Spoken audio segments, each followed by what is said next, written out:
بسم اللہ الرحمن الرحیم۔ اردو کہانیاں اور معلومات میں خوش آمدید۔ ہندو مذہب چھوڑ کر مسلمان ہونے والے دو لڑکوں کی کہانی۔ اسلام ہمیشہ برابری اور محبت کا سبق دیتا ہے۔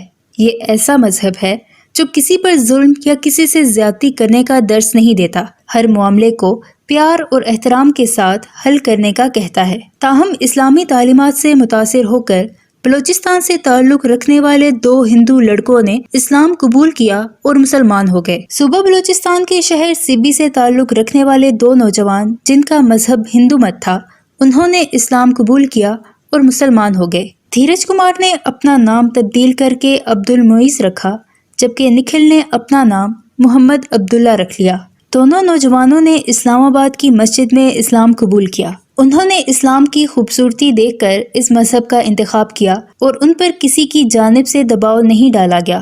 عبد المعیز کا اس حوالے سے کہنا تھا کہ پچھلے 4-5 سال سے ہی انہوں نے دل سے خود کو مسلمان مان لیا تھا، لیکن کمیونٹی کے دباؤ کی وجہ سے وہ مذہب بدلنے کے لیے خوفزدہ تھے۔